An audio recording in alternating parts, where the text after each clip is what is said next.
Tapi kalau Islam Indonesia kata Mbah Mun tuh kayak padi, jadi ya agak doyong-doyong sedikit gitu. Jadi untuk menghadapi angin besar itu pilihannya dua, Anda kekar kayak kurma atau fleksibel kayak padi. Jadi ya doyong-doyong sithik gitu ya. Ada koruptor sowan, salam templeknya ya diterima gitu ya.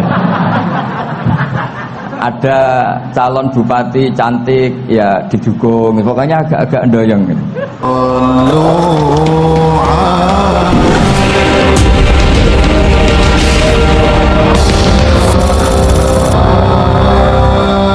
Niki saya hadir perjalanan terpanjang karena 1 tahun. Jadi saya dari rumah 2020 sampai sini 2021. Jadi ini perjalanan yang ekstra. Saya mau cerita sebentar tentang khol. Dulu 84 guru saya Kiai Haji Maimun Zubair, semua mas saya se-Indonesia rawuh ke sini untuk muktamar, termasuk bapak kandung saya Kiai Haji Nur Salim ikut datang, ikut menyaksikan betapa pondok ini zaman itu masih Kiai As'ad jadi tonggak sejarah penting dalam NU, yaitu kembali ke Khittah 26. Kita tahu NU dulu itu ormas, kemudian era Gus Wahid jadi partai politik, era Gus Dur karena saran beberapa kiai, wafi muqaddimihim ada Kiai As'ad, Kiai Ahmad Siddiq dan beberapa kiai, kembali lagi ke Khittah 26, yaitu menjadi ormas, organisasi masyarakat yang menaungi, yang mengayomi, yang menganjurkan mazhab ahli sunnah wal jamaah. Tadi Gus Azaim cerita betapa pentingnya para pendiri, para muassis yang diibaratkan sebagaimana pohon. Saya masih ingat Dawe Mbah Mun. Saya nanti cerita mas saya sebentar, terus cerita kitab Al-Ataqah As-Somadiyah dikarang Said Muhammad, fawaidnya maksudnya. Kalau Islam Arab, ini kata Mbah Mun, kalau Islam Arab itu contohnya kayak pohon kurma, jadi kuat dan wajah tasbihnya itu di daunnya tidak jatuh. Tapi kalau Islam Indonesia kata Mbah Mun itu kayak padi, jadi ya agak doyong-doyong sedikit gitu. Jadi untuk menghadapi angin besar itu pilihannya dua, Anda kekar kayak kurma atau fleksibel kayak padi. Jadi ya doyong-doyong sithik gitu. Ada koruptor sowan, salam templeknya ya diterima gitu. Ada calon bupati cantik ya didukung, pokoknya agak-agak doyong gitu. Tapi baru kayak doyong itu nggak bisa roboh karena fleksibel. Jadi kazar in akhraja syatahu, jadi ada dua tamsil. Karena memang menghadapi orang fasik, orang dolim ini, kita sebagai ulama itu ya kebingungan. Ini mungkin Ki Afif bisa bahtul masail ini. Karena pertanyaannya gini, saya berkali-kali digojlok sama bapak saya. Berteman orang fasik hukumnya gimana? Pasti dijawab haram. Tapi kalau pertanyaannya dibalik, membina orang fasik hukumnya gimana? Baik, dan bisa membina kalau berteman. Makanya Gus Azaim pernah bikin seni deh, muktamar seni. Anggap saja madzhabnya seperti itu gitu. Jadi ya agak doyong-doyong sedikit. Masa kitab kok berteman orang yang macam-macam, tapi itu fleksibel. Nyatanya tetap soleh sampai sekarang gitu. Itu berarti itu ya gitu kata Mbah itu. Jadi untuk menahan angin yang besar pilihannya hanya dua, Anda kokoh kayak pohon kurma atau fleksibel kayak padi. Nah, Islam Indonesia kata Mbah Mun itu pari wae katanya, padi. Jadi ungkapan-ungkapan para masayikh ini penting karena khazanah yang saya baca. Saya berkali-kali cerita ini dalam kitab Khilyatul Auliya. Itu Abu Nu'aim Al-Asfihani cerita tentang riwayat Sufyan bin Uyainah. Ini gurunya Imam Syafi'i. Itu setiap kali Nabi Isa dan Yahya, ini dua nabi yang sepurun, sama-sama masih muda. Nabi Yahya itu senengannya dolan ke orang-orang soleh, menyambangi orang-orang soleh. Tentu itu bagus. Tapi kalau Nabi Isa ini suka menyambangi orang-orang yang fasik, orang-orang yang nggak jelas. Ketika dua beliau ini ketemu, tentu yang perlu jawaban Nabi Isa karena kontroversi, berteman sama orang-orang yang nggak jelas. Kata beliau, innama ana tabibun udawil mardo. Seorang kiai, seorang nabi, orang yang baik itu ibarat dokter. Di mana-mana dokter itu ngobati orang yang apa?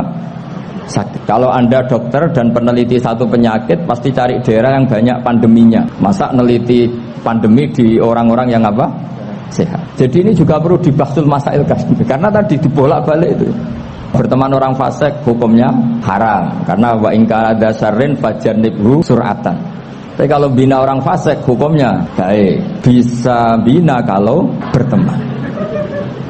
Jadi fikih itu ya karena dibolak-balik. Makanya sholat juga gitu. Sholat yang tumakninah yang lama itu ya bagus. Masa jagongan mbek pangeran nggak asik. Jagongan sama teman aja asik, masa jagongan sama pangeran tidak apa? Asik. Tapi kalau Ibnu Abbas sholat itu cepat. Ketika ditanya, kenapa kalau Anda sholat cepat? Setan baru tata-tata mau goda, sudah selesai. Karena setan itu ya jaga jaim tuh, jaga image. Jadi kalau mau goda orang itu ya surinan dulu, macak-macak dulu. Ternyata mau ke situ sholatnya sudah selesai. Lah kebetulan mazhab saya itu yang kedua itu gitu. Jadi kalau Gus Azaim itu sholat lama sekali. Itu ada mazhab tandingan, yaitu mazhab saya. Itu karena ini sepuh saya, meskipun top beliau tapi sepuh saya. Saya sudah 50, beliau baru 40 gitu.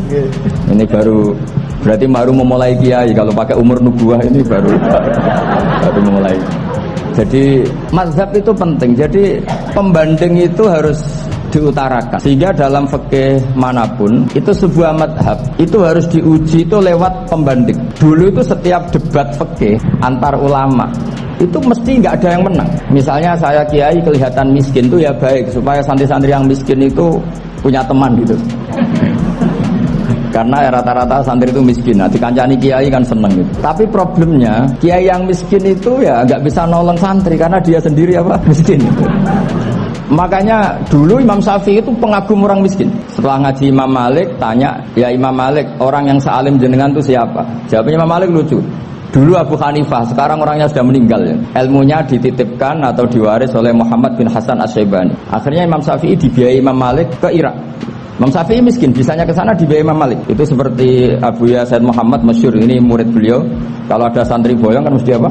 Disangoni. Ketika datang ke Irak, Muhammad bin Hasan Asy-Syaibani itu nata uang, nata emas itu di ruang tamu. Jadi ngitung uang itu di ruang tamu. Miliatan. Ini kaget. Ini kiai kok kedonyan kata Imam Syafi'i itu. Tapi apa kata Muhammad bin Hasan Asy-Syaibani? Anda kagum ini, Anda kaget ini. Kalau kamu menyoal orang soleh kaya, ini tak kasihkan orang-orang fasik. Biar dipakai judi, dipakai selingkuh, dipakai maksiat.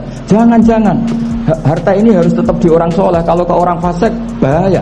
Berarti kiai boleh kaya, boleh. Semenjak itu ada gerakan kiai kudu sugih. Ya ada yang kesampaian, ada yang enggak gitu aja. Tapi karena kalau pakai logika fikih, harta itu fitnah. Oke, seakan-akan harta itu masalah. Tapi kalau ini dikuasai orang dolim, maka masalah besar. Jika orang-orang soleh ini harus juga menguasai harta. Nah, terus lama-lama dikiaskan kekuasaan. Kalau yang kuasain orang fasik, orang tidak sholat ribet. Akhirnya kiai terus dukung. Ya akhirnya ikut politik tadi. Nak menawa bupatinya kena diatur gitu. Diatur kon sholat, orang ngasih proposal, maksudnya diatur keng sholat maksudnya. Ini cerita-cerita apa logika. Makanya saya sering ngaji kitab-kitab itu, diantara yang saya suka adalah ada dialog besar yang terjadi di antara orang-orang pilihan, termasuk bahkan di antara para nabi dan Tuhan.